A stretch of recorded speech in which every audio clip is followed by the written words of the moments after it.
Hi, my name is Sarah Nelson and I led the development of the Cambridge primary and lower secondary wellbeing curriculum. My name is Dr Irenka Suto and I led the development of the Cambridge Wellbeing Check. Today, Irenka and I will be role-playing as both a teacher and as a pastoral lead. In our conversation, we're going to be looking at fictitious data taken from the Wellbeing Check. We will be looking at a range of different reports that you can download, and we will be discussing how you can use information from that data to inform next steps in the classroom to support your learners' wellbeing. So, Sarah, you've recently used the Cambridge Wellbeing Check with a class of children in your school, haven't you? We have. We've just done the Cambridge Wellbeing Check with Year 5, and we've already got the data back. Great. I see that you've printed off some of the reports from the online system. I did. One of the first ones I went to was the group report for students. So this was giving me the overview across the entire class about how the learners were feeling in relation to the 4 areas of wellbeing. I can see here that we have the 4 areas as competence wellbeing, interpersonal wellbeing, life satisfaction, and negative emotions. In the areas of competence wellbeing, interpersonal wellbeing and life satisfaction, I did find that generally across the class, the learners are doing quite well. I checked the handbook and it did seem to say that between 3 and 4 was about average for children of this age. And they're coming out as 3.7, 3.8, 3.9, so I'm pretty happy with where they're at in terms of those areas. That's right. A score of above 3.5 indicates a high frequency of positive experiences of well-being. So that's really good to see those high scores. And as you say, typically children of this age do tend to have high well-being levels, lots of positive experiences of well-being. So this is typical what we'd see here.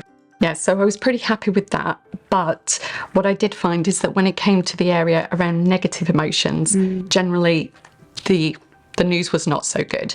We ended up with an average of 2.4 across the whole class, and that's below what was expected for learners of that age.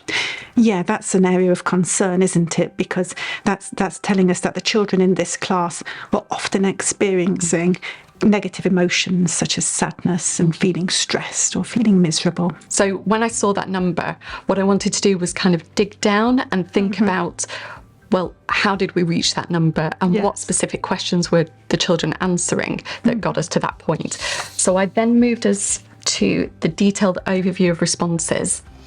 And as you can see, we've got the breakdown of how all of the class were answering the questions for each one. And I just want to focus us on those negative emotions. Oh yes, here we can see the percentage of children who responded always or often or sometimes and so on to each of those negative emotions. So I was particularly concerned about the last question, I feel stressed, because as you can see, 80% of the class said that they either often or always feel stressed. That is an area for concern, definitely. Yes.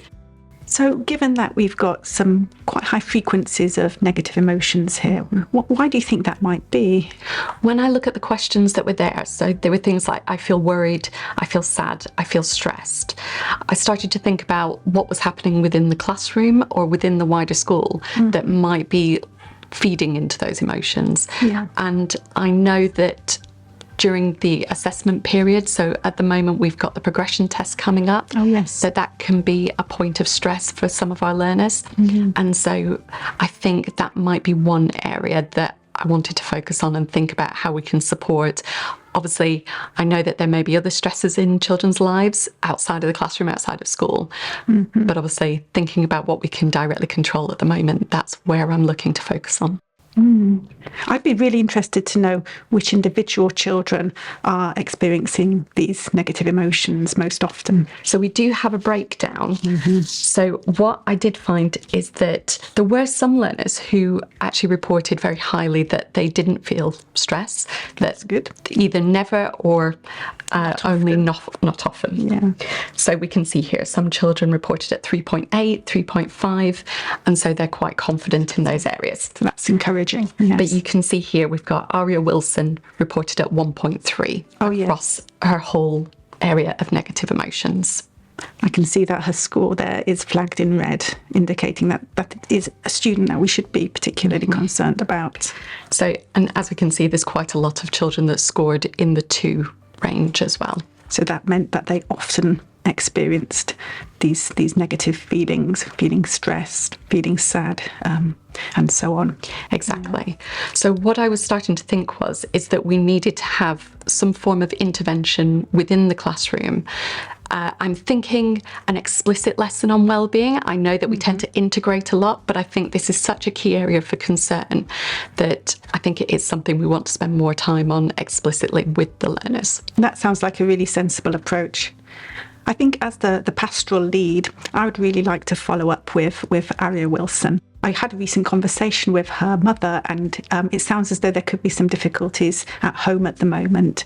And there may be other reasons as well why she's feeling so stressed or so sad. So we could certainly follow that up on an individual level. That sounds great, because I think a much more collaborative approach will be the best case here. So we can do it explicitly through the learning. We can then start to integrate the different strategies that we explore with children in the rest of our curriculum. And then we can follow up with specific learners through that pastoral side as well. Absolutely. It's so important to take account of different sources of information, isn't it? To understand data from assessments like this, but also to bring together the conversations that we've had with people who know individual students and with the students themselves as well, to understand what's really happening. In terms of next steps, I've actually gone and had a look at our long-term plan, and what I've looked to do is bring forward one of the learning objectives that's focused on managing intense emotions and strategies for dealing with those. So I brought that forward, and that's what I'm going to be teaching in our next lesson with our Year 5s. And then we'll look at embedding those strategies more broadly over the next few weeks before we then take the wellbeing check again to do another snapshot to find out whether learners have increased in their self-identification of their emotions in relation to that stressor. That sounds like a really sensible approach, Sarah. Hope your lesson goes really well. Thank you.